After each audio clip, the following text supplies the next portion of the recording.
Hi everybody, welcome to another video preview, this time looking ahead to day 3, probably the most open of the 3 days we've had so far, but some good action in store. I'm joined by fellow Timeform analyst Ben Fernley. We've got 2 best bets across the card, plenty of competitive action to get stuck into, and probably the race of the day is the Ryanair, Ben, and I think you've got one for us in what looks a cracking renewal.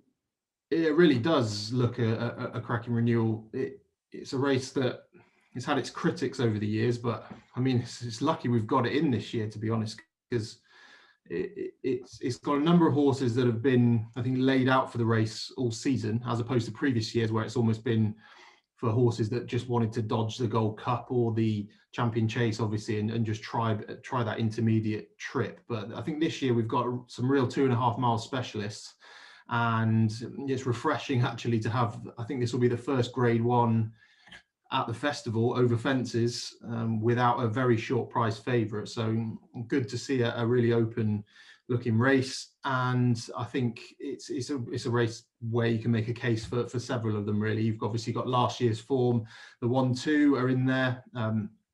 Min and St Calvados. I was a fan of St Calvados anti-post. I thought he'd run an eye-catching race at Kempton, but I've sort of gone off him a little bit. He obviously didn't get round in the Cotswold, and I don't like the fact that they've sort of tried to campaign him as a 3-miler this season. I think that just in the back of my mind, maybe they think that he is ready for 3 miles, and they've just not really got the chance to properly try him out of that trip, and now they're just having to do this because it was the race that he finished second in last year. Other than those two, you've got the up and comers in here as well. Obviously Allaho will have plenty of supporters. Got back on track last time. They rode him forward at Thurles for the first time this season. I think that was a key thing for him, really. He does really seem best from the front. Obviously Mullins has got probably the couple of the likely pace angles anyway, obviously with Min. Interesting to see how this unfolds with between the Mullins runners. Obviously Paul Townend is on Min. Rachel Blackmore, though, a very obviously very extremely capable rider on Allaho as well. So it'd be just interesting to see how that plays out. But you have obviously got Dashel Drasher in there, who might just break the race open a little bit and press one of those front runners. So we've got the potential, I think, for a pretty well-run race. I'm going to be picking one that's going to be ridden a bit sort of for a later run, and that horse is Mr. Fisher, who I think has really been a little bit forgotten about in the betting, mainly because he hasn't run since December. That was obviously in that rearranged Peterborough chase. But I remember thinking at the time that was an absolutely rock solid renewal of that race. It obviously got moved to Cheltenham, and I think it benefited from that. You had plenty of interesting horses in there. The form has largely worked out well, and I think essentially that is probably the best bit of 2.5 mile chase form pretty much in Britain from this season. And I think he won that with plenty in hand, really. He sort of got to the lead. Nico de Boinville produced him, looked like he was going to go a fair way clear. He just made a mistake at the last, which allowed Kalashnikov to sort of get back into it briefly. And then he was readily on top of the line for me. The other thing with him is that I like the angle of the ground drying all the time, because I mean they've always banged on about this horse wanting good ground. We saw at Doncaster last year in that small field novice race that he won, he has got a lot of speed. He's got a real turn of foot, this horse. So I do think that's a big positive. I'm not saying that he doesn't act on soft, because it was the Peterborough was proper soft winter ground. So I don't think he needs it, but I think he might improve and be even better on a better surface. So I thought at 8-1, he's a second season chaser. He hasn't had a lot of opportunities over fences, or particularly on good ground over fences as well. So he was a horse that I really like the look of. He obviously shaped really well in the JLT last year. He's got that festival form from last year. He was only beaten 4 lengths in the JLT, and I don't think he got the best of rides either, to be honest. He sort of got hemmed in down on the rail, Nico de Boinville, got shuffled back, had to come round runners, and then just wasn't able to make any ground on the front 3 in the straight. So I'm hoping that maybe de Boinville goes for a bit of a wider path this year. There's every chance that he gets a similar ride again, and it's one of those frustrating ones. But I think that's factored into the price at 8-1. So I'm willing to give Mr. Fisher a chance and a strong shout really at 8-1. I think he's a pretty good bet in what is a very, very competitive race. Yeah, I must admit he's the one that I landed on the Ryanair as well. Pretty much exactly what you said. The good ground. I saw you nodding away. I didn't know if you were just being enthusiastic for the sake of it, but no, good to hear that.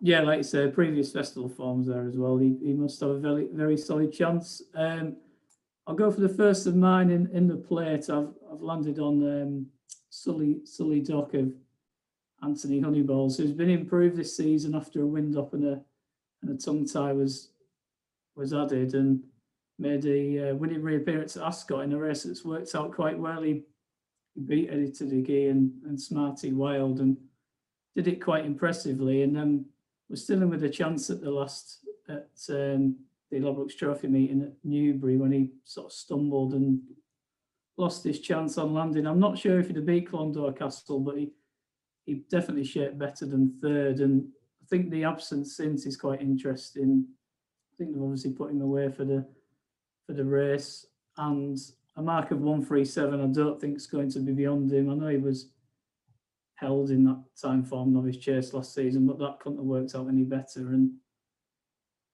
it's the Honeyball off a break angle. So many of his tend to go so well after an absence, and when you look at his price in the betting, I think he's a general 18, 16-1 chance. A lot of the time, these Cheltenham handicaps, the sort of plot horses, of so-called plot horses, tend to come to the fore of the betting, and those that have been in good form throughout the season, you tend to get a bit of value for. And I think that's potentially happened here.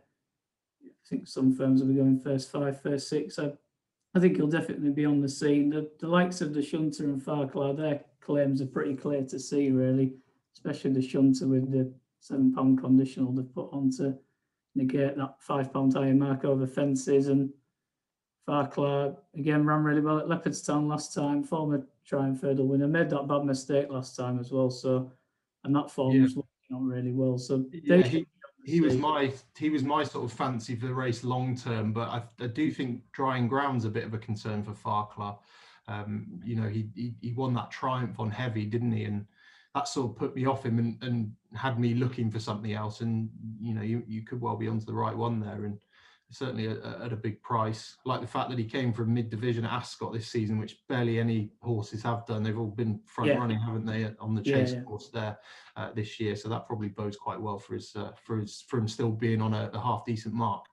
Yeah, what I will mention of sort of the older horse brigade will be Mr. Whittaker, who was third last year and is now £2 lower, and had a pipe opener in that race at 2 for Gold, one at Warwick. So he should be there or thereabouts. He's about 12-14-1, but the fact that Sully Dock was a bigger price just kind of attracted me to him more than anything else, really. So he'd be the first one of mine. We'll come over to you for the second one of yours in the Pertemps, another competitive handicap. Yeah, ultra competitive, 6-1 the field at the moment. You mentioned the sort of plot horses possibly being sort of over bet in these type of races, but I can't resist tipping up the Boss's Oscar here, who is a blatant plot horse for this race. Probably had the race in mind as he crossed the line, an unlucky fifth in the Martin Pipe last year, to be honest. So he's looked a very promising horse. He's still really lightly raced, and going back to last year, I thought he shaped with a massive amount of promise there. He got shuffled all the way back, probably through his own inexperience and some poor jumping as well. So that's something to note with him. But with his jumping, I think it is getting better in time. And that was his first experience of a handicap. He was thrown into the Martin Pipe, a 23-runner handicap round Cheltenham, and his inexperience did really cost him. He got shuffled all the way back to last after 3 out. He had an absolute mountain to climb, sort of still entering the straight. He was way back. He then got nearly brought down by a faller, final flight faller, and he was full of running still after the last, and then was probably had some horses running in front of him as well after the last on the run-in. So he shaped with loads of promise. It's not out of the question that he might have gone very, very close had he not had such a torrid trip there, and had he been a bit more streetwise. As I say, I think his jumping's getting better all the time. The Leopardstown qualifier that he was second in last time, obviously you get loads of these Potemps qualifiers across the year, but that Leopardstown one is by far the best in recent years of finding the winner, mainly because all the Irish horses have been winning this race in recent years. So that obviously ties in, but I think 4 of the last 5 winners of the Potemps final have come out of that Leopardstown qualifier, and he shaped again with a load of promise. He looked a more streetwise horse. His jumping was better. He bombed through the race coming from the back. He really wasn't given a hard race by Brian Cooper, who was on him that day once his chance had gone. And although he's got a reoppose with a couple from that race who also have good chances, I think Miss Milner will be one of them if she stays. I still think he's just so obvious for this. He might be too obvious, and that, you know, he might go off a short price and get beaten. But they've got the good £7 claimer on him. I think the BHA have obviously realised what a good chance he's got, and that he's clearly been laid out for the race. So they've given him 151, which is a bit harsh on the balance of his form. But to me, he's looked a sort of graded horse in the making for a little while now, and with that £7 claim, that really does just is the cherry on top really for his chance. I believe that I'm well informed that he's a very capable £7 claimer. He won't be claiming 7 for long, this Jordan Gainford. Not a rider that I know loads about, but I've been certainly our Irish editor Billy Nash has informed me that he's very, very good for 7. So that'll do for me. He's one of the Joik favourites. Very obvious chance, really. But I think he's a horse that's going to have a lot more to offer in future. He's still only a 6-year-old, still very lightly raced. Got the course form. He's clearly been laid out for the race, and I just think he just ticks all the boxes for me. The boss's Oscar in the Potemps.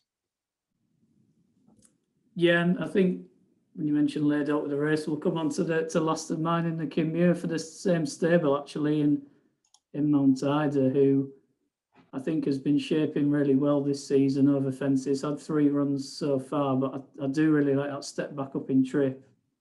Very similar profile to the same yards Milan native who won this race last year, and she's a half sister to Size in Tennessee.